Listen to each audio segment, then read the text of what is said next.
This is COVID-19 Seattle. I'm Dave Ross. And I'm Aaron Granillo. Before we get to an interview today with the police chief of Pullman, we want to do some housekeeping for you. We decided to make this podcast a weekly show rather than a daily one. Dave, can you tell us why we're deciding to do this? We had a little discussion yesterday, Yes, and we're doing some changes now. Well, as I think you've noticed, we spend a lot of time telling you to mask up and socially distance because that's what all the news seems to be. Wait, we have to mask up and socially It distance? turns out, yes, because you see there's this virus and it's contagious. Oh. Anyway, so we cover, various statements by various public officials, but I found myself coming to this bottom line. So what you're telling us is to use masks and make it more difficult for the virus to spread. And so we figure you've gotten that message. Also, the pandemic has become intensely political and sometimes a partisan issue. And we've dipped into this only briefly in the daily episodes, but we think it's worthwhile spending more time on these stories and with you to track what's true, what's relevant, and who you can trust. We're still going to cover all the important decisions that are being made by public health doctors, the governor about reopening or locking down our states. We'll also track and compile a lot of local stories and national stories throughout the week. So going forward, once again, you will hear from us once a week on Thursday mornings. And just briefly, where I think the story is going now, of course, is the vaccine. There's more than one. They have undergone various degrees of testing. And I think what most of us want to know is, when should we get it? First of all, will it be available? And then can we trust it? And so I think by focusing on that and by bringing you what the experts say, we can help you make that decision. And I think also how the vaccine and the virus in general is going to shape the election coming up in November, too. So we're going to do a little bit of dipping into the political aspect of the virus, too. I hope you're comfortable with that, Aaron. I know you are. So I'm going to give it a whirl. We'll see what happens. Okay, good. Yeah.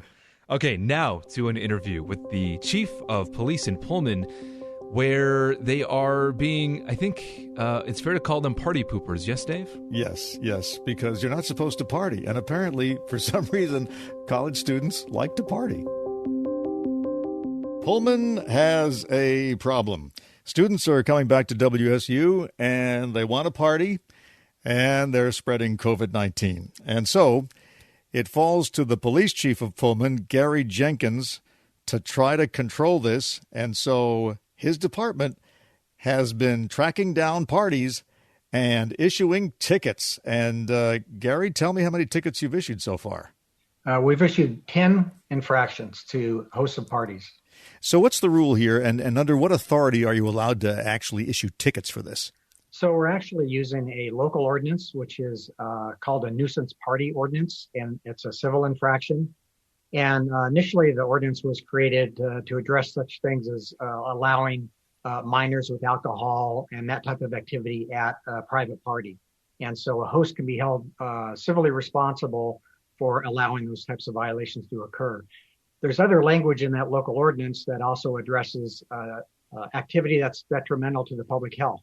And so we are using the theory that not wearing a mask and not social distancing and having gatherings of more than 10, all of these are in violation of the governor's proclamation and the State Department of Health orders, that these are all detrimental to public health. So the ordinance itself doesn't specifically mention disease, but it sounds like you've interpreted it to apply to the COVID epidemic. That's accurate. Yeah. Have you gotten any pushback on that? Well, we just did issue the 10 last week. We did have a warning and education approach up until last week. And as we were having students return back to Pullman for the academic year, we started to see the rise in parties, which correlated with the rise in positive cases. So we changed our approach last week to begin issuing infractions for this nuisance party ordinance. So we haven't had any go to court yet. So we'll see what happens. We'll see so you're about to get a court test to see whether this actually holds up. So this is because of the students returning to WSU, huh? That's correct. Yeah. Did the university undertake any kind of educational effort to at least warn students that the rules have changed since last year? Yes. we're working really closely with the university, and we're pushing information out through the university, through the student union, through the fraternities and sororities, and also on social media, and then our media outlets, to let everyone know what all the rules are. And of course, I think everyone's getting bombarded with what the proclamation requirements are. So, we're pretty confident that everybody knows what the rules are at this point. So we don't have any hesitation to take enforcement action now. Has it become a political issue there? Not so much in our community. I have gotten, or we've had posts on our social media. I've received emails and phone calls from people that are very passionate about not enforcing the proclamation requirements, which of course we're not specifically, but in an indirect way we are. And then we have other people that think we're not doing enough. So it's been polarizing. Yeah. So how does that go down when one of your officers shows up at a party and says, because he or she is going to be vastly outnumbered, I assume, by the number of guests there. How does that play out? So what's happened in some cases is as the officers approach, the people that have gathered decide they're going to flee in different directions and don't want to have contact with law enforcement. So they all scatter? They scatter, leaving the people that are the hosts, essentially, the people that live or have the rental property. And so it actually leaves us with the people that we're going to end up dealing with this, with our ordinance anyway. And sometimes that doesn't happen, and people stand around. I think in most cases, everyone knows, that what they are doing is wrong. I think sometimes there's been a few cases they've been surprised that we're actually taking enforcement action. But I don't think there's been anyone surprised that what we're enforcing is actually not allowed. Well, I guess if everybody cuts and runs, then that makes your job a little easier because whoever's left was obviously the host, and that's who gets the ticket, right? Right. Yeah, it does thin out the herd a little bit for us. Thins out the herd, yes. A little herd immunity there. Okay, so the ordinance then only empowers you to punish the hosts, or could the partygoers themselves also be subject to tickets?